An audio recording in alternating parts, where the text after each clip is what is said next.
Alright, hello, it's Billy Joe Jr. again, and we are doing another video. Yeah, it's gonna be top 15 of my favorite Hall and Oates songs. 15 is a big number because I really like them. Anyway, so yeah, let's get started. Alright, looks here. Number 15 is this. It's a good 70s songs from the Hall and Oates' early days. It's She's Gone, releasing their album called Abandoned Luchonette in the 1973, released in 1974. It was their first ever hit in 1974. I don't know what number it made in the Billboard 100, if it even made it in the Billboard 100, but all I know is that it was their first ever hit. Number 14 of my 14th favorite song from them is I Don't Want to Lose You.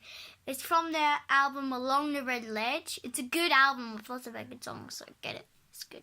Or at least listen to it on Spotify or anything. It's just a good album, so listen to it.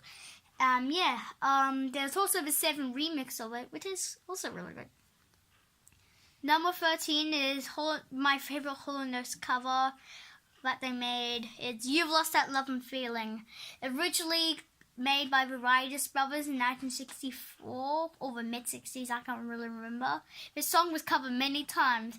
Artists like Elvis Presley. I know that Elvis Presley did that. And yeah, that was off one of their most successful albums that made, I think, number 10 in the Billboard 100. It was Voices, and that was one of their most popular albums. So listen to that album too. That one's also really good. Yep. Number 12, my 12th favorite, is Family Man. It came off their actual most successful album, H2O. It actually originally had like 20 songs or something, but they only did like 10 or 11.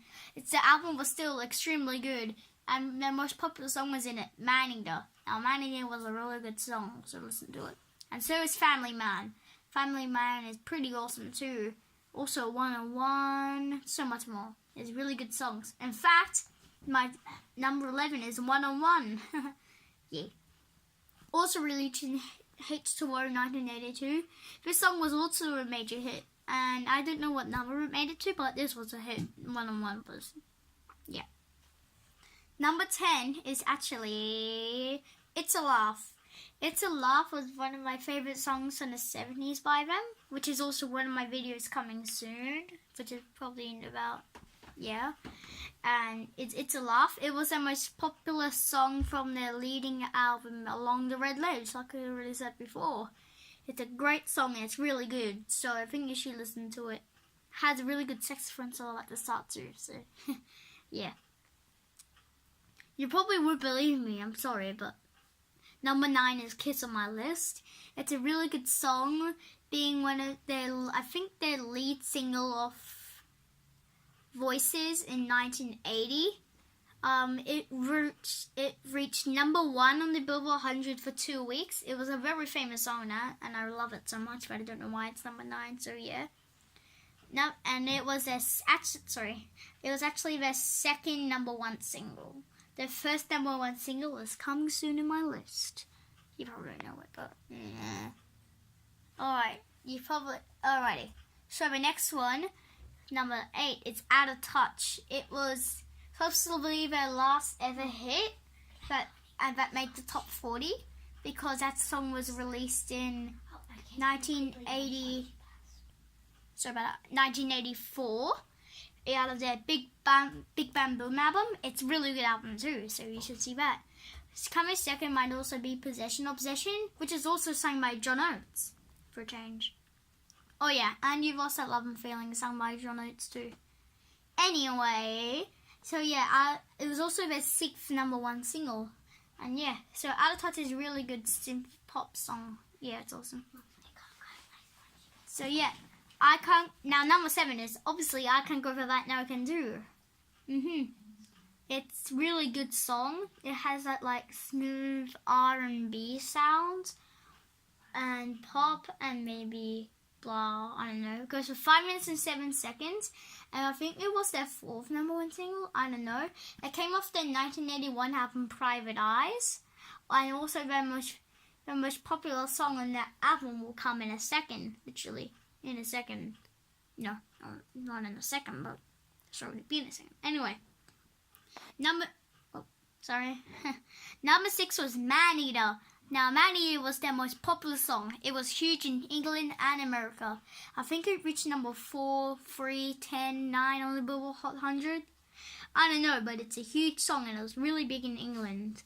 And yeah, it came off, it was the lead single of the 1982 album H2O. Released in, blah, blah. Yeah, Man Eater is a good song, so you should listen to it. Number 5 is Wait For Me. Now, the album wasn't very successful, but the song was. It reached number 17 in Billboard Hot 100 for about 2, 3, or 1 week. It's a great song and it's catchy, and it was released in a 1979 album, Ecstatic. The album wasn't very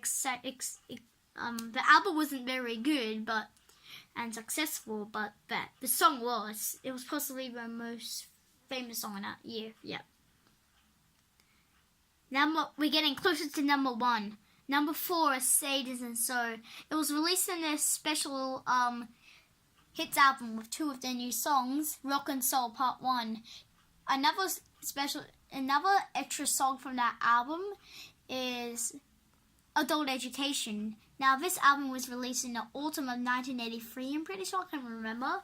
But it was a greatest hits album comprehension, and it was really, really popular at the time, so listen to it and make good choices for the best hits, like really good ones. Alright, we're now reaching the top 3. Number 3 is Rich Girl. In the 1976 album Bigger Than the Both of Us, this is possibly the biggest hit in the early days, and it's still one of their biggest hits today. It was the first number out of their 6th number 1 single. It reached number 1 in the Billboard Hot 100 in 1977. Yes, it's a famous song. Yes, it is. It's a great song too, and it's always a good Friday song, so listen to it.